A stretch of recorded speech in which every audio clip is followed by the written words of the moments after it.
Mr. Sheehan, seconded by Mr. Longfield, moves that the Standing Committee on Human Resources, Skills and Social Development and the Status of Persons with Disabilities be instructed to take a study of precarious employment in Canada and be mandated to définir en quoi consiste un emploi précaire, y compris des indicateurs précis, et d'examiner les données actuelles et les possibilités d'élargir les données disponibles. 2. Identify the role that precarious employment plays in the economy and in the federally regulated private sector and the impact it has on the lives of individual Canadians. Debate, the Honourable Member for Sault Ste. Marie. Mr. Speaker, I'm honoured to speak today to my private member's motion M194 regarding precarious employment in Canada. My motion proposes that the Standing Committee on Human Resources, Skills and Social Development and the Status of Persons with Disabilities, HUMA, be instructed to undertake a study of precarious employment in Canada and be mandated to 1. Develop a definition of precarious employment, including specific indicators, as well as examine current data and options to expand available data, and 2. Identify the role that precarious employment plays in the economy and in the federally regulated private sectors, and the impact it has on the lives of individual Canadians. Mr. Speaker, I firmly believe that this motion is of critical importance. In order to develop effective public policy, we must first have a clear, defined, and consistent definition of precarious employment in Canada. It is a priority of our government to make evidence-based policies which reflect the needs of Canadians. We must study and consult and build a strong foundation of knowledge to truly understand and define precarious employment in Canada. No matter the province or the territory you live in, whether rural or urban, lawyer or labourer, man or woman, each and every Canadian deserves the same standards and opportunities from government's policies. In order to have a fair chance to succeed, we must level the playing field and provide support for those who need it the most. To do this, we do things such as who is affected by the precarious employment? What are the indicators? What are the social and economic symptoms of precarious work? The ultimate purpose of my motion is to enable families in Canada to thrive and to have the ability to support themselves with dignity and respect. We need a national definition which applies specific indicators to identify precarious employment in order to accomplish this objective. Mr. Speaker, M194 has been well received by my constituents in my riding of Sault Ste. Marie, a riding which has experienced the many challenges of employment insecurity, but also a riding where hard-working employed folks tell me such things that not being able to afford to go to the dentist, not taking any time off work when they're sick because they can't afford to lose a day's pay or fear losing their job. So they go to work sick instead of taking care of themselves. They may also end up making other coworkers sick and their clients. One constituent told me about the panic she goes through if their child is unwell, knowing her family will lose a day's pay or more. Imagine the anxiety and the stress created for families in these situations. Too many Canadians are facing these types of difficult circumstances and have too few options. My constituents work very hard. Canadians work very hard, and they deserve some stability for themselves and their families. Mr. Speaker, there's a vast amount of research available on different aspects of precarious employment, both internationally and nationally. And what all this research shows us is that no one is immune to the effects of precarious work. A recent report from the Canadian Centre of Policy for Alternatives entitled No Safe Harbour found that more than 1/5 of Canadian professionals, 22%, are in some form of precarious work, including part-time work, contract work, freelance work. This study reports that precarious work cuts across all employment sectors, professional occupation, wage levels, ages, and career stages. Unfortunately, you cannot count on age and experience to help you out. Data indicates a spike in the share of precarious work among the 55-plus age group. And interesting, among those with 10 or more years of experience in their profession. These are the folks who are only 10 or 15 years away from retirement. And if they're not able to put away money for a good retirement, how's it going to be for them in the future? Another element in trying to avoid precarious employment is that education alone won't shield you from the problem. The survey found that precarious professionals are actually more likely to have a post-secondary degree. This number is at 30% versus non-precarious professionals at 23%. Additionally, having a full-time job might not be enough to avoid precarious work either. 26% of precarious workers report having a full-time job. Typically, these jobs lack security, where the worker is uncertain they will have a job a year from now, or that there will be a lack of benefits such as sick days or pension. Further, several studies clearly demonstrate that the labor market is tilted against women.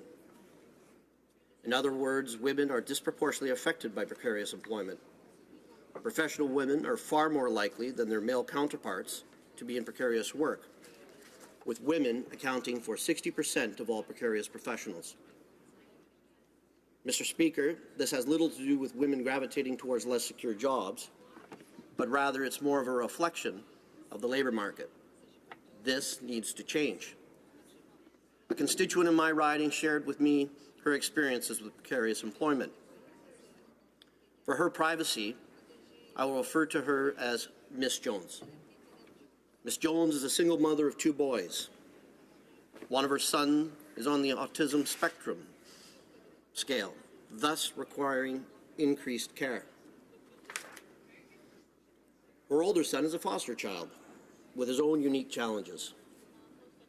Miss Jones escaped an abusive marriage with only her young son and 1 bag of personal items. She has worked incredibly hard to support herself and her sons. Ms. Jones works currently full-time but has an end date to her contract in 3 years' time. At her previous job, Ms. Jones worked 6 days a week as a personal service worker, a difficult and physically demanding job.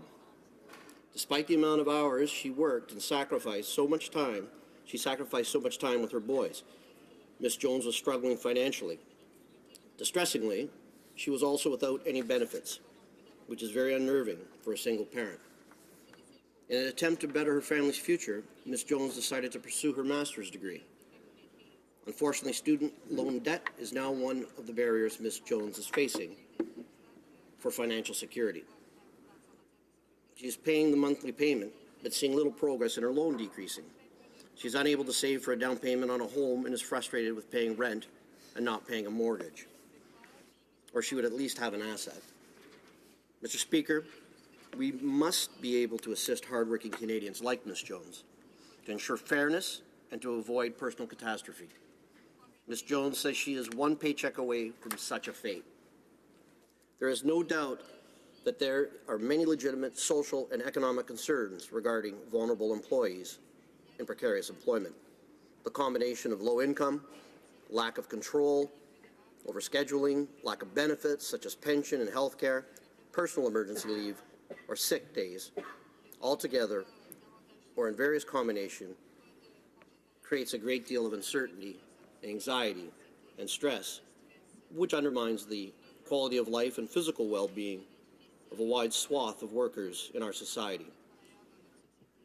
Indicators of precarity, including workers holding multiple jobs, more temporary work, and unpaid overtime, are on the rise.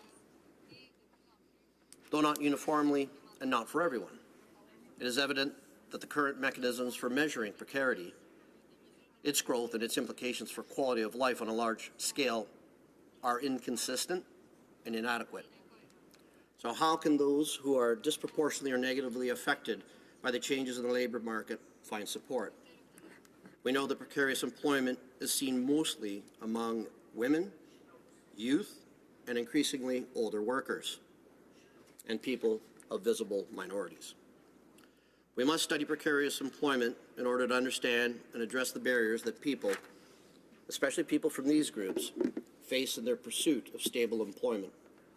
Precarious employment negatively impacts vulnerable workers, as part-time workers are often low-wage earners and are highly concentrated in retail trades, accommodation, and food service industries. Clearly, precarious employment transcends the standard versus non-standard work distinction, such that forms of employment that are full-time or part-time, permanent or temporary, may be characterized by precariousness. In other words, some non-standard work is highly paid, secure, and not precarious, while some standard or full-time permanent work is poorly paid and is precarious. As we see the landscape of the traditional workplace changing due to innovation and technology, we are now seeing fundamental transformation in Canada's workforce. To be clear, some individuals that are choosing alternative forms of work arrangements for flexibility, personal job satisfaction, may find that this is suitable to their way of life. However, this does not reflect all precarious workers. Many are finding themselves as involuntary participants in the gig economy. In July 2018, BMO released a report on the gig economy. The report states that 85% of companies surveyed in the study foresee an increased move to an agile workplace. In the next few years, employers estimate almost a quarter of their workforce is already working virtually or remotely as part of the agile workforce. For some workers, the flexibility afforded to them by technology in the gig economy is great. There's no doubt that innovation is a positive element of the changing workplace. With innovation changing how we live and work, we see new opportunities, but also some new challenges for Canadians. Mr. Speaker, in 2015, the Ontario Ministry of Labour was mandated to consider the need for labour code reform through the lenses of changes that have been occurring in the workplace and the economy.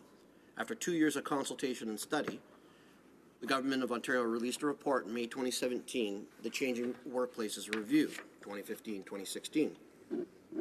This report found that the changing nature of the workforce, the workplace, and the economy itself, particularly in light of relevant trends and factors operating in our society, including globalization, trade liberalization, technology change, the growth of the service sector, and changes in the prevalence and characteristics of standard employment relationships, clearly demonstrated that changes need to be made to the provincial labour code. Undoubtedly, the rise of new technologies and the emergency of the platform economy, such as Uber or Airbnb, are contributing to the transformation of the labour market, and will no doubt continue to do so. While both technology and globalization open up new opportunities and create new occupations, they also contribute to other issues for occupations.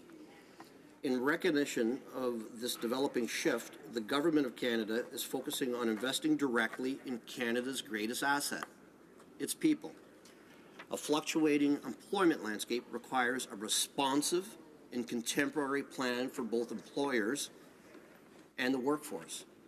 The nature of work is changing, and we need to understand how it impacts our workers so that we can better protect Canadians and help employers recruit and retain employees. Members of this House are certainly aware of the measures to modernize the Canada Labour Code in the Budget Implementation Act that was tabled October 29th. I believe that these updates to the Labour Code will benefit Canadians. These Labour Code changes were created after extensive consultations to gain a real-world perspective on developing effective policy.